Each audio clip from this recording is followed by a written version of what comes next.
এক সময় ঘন জঙ্গলের কাছে একটি ছোট গ্রামে একটি হাসিখুশি মেয়ে ছিল যাকে সবাই লিটল রেড রাইডিং হুড বলে।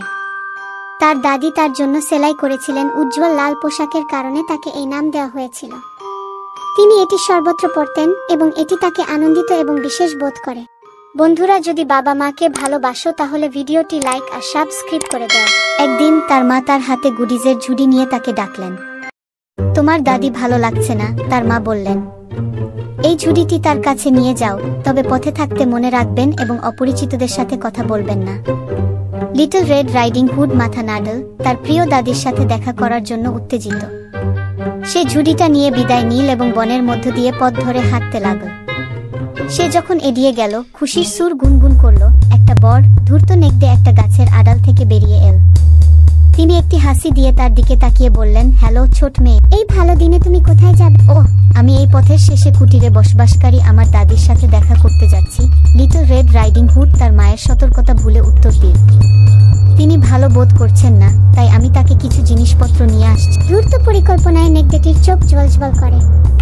কি মিষ্টি নাতনি তুমি! তাকে আরো উৎসাহিত করার জন্য কিছু ফুল বাছাই করলে কেমন হয়? লিটল রেড রাইডিং হুডের চোখ জ্বলে উঠল। এটি একটি চমৎকার ধারণা, সে বলল এবং কাছেই রঙিন ফুল কুড়াতে শুরু করলো। তার মন তার দাদিকে খুশি করা ছাড়া আর কিছুই করছে না। এদিকে নেকড়েটি দ্রুত পথে নেমে লিটল রেড রাইডিং হুডের আগে দাদির কুটিরে পৌঁছে গেল। ছদ্ম কণ্ঠে দরজায় টোকা দিল সে। এটা আমি, দাদি। লিটল রেড রাইডিং হুড আপনার সাথে দেখা করতে এসেছে। ভিতরে এসো প্রিয়, দাদি তার বিছানা থেকে ডাকলেন। নেকড়েটা ভেতরে ঢুকে বিছানার দিকে লাফিয়ে উঠল আর এক ঝাঁকুনিতে নানিকে গিলে ফেলল। তারপরে তিনি তার নাইট গাউন এবং ক্যাপ পরলেন, বিছানায় শুয়ে পড়লেন এবং দাদি হওয়ার ভান করে অপেক্ষা করতে লাগলেন। শীঘ্রই লিটল রেড রাইডিং হুড এসেছে, তার ঝুড়ি এবং ফুলের তোড়া ধরে। সে দরজায় মৃদু নক করল। দাদি, এটা আমি, লিটল রেড রাইডিং হুড। আমি তোমার জন্য কিছু জিনিস নিয়ে এসেছি।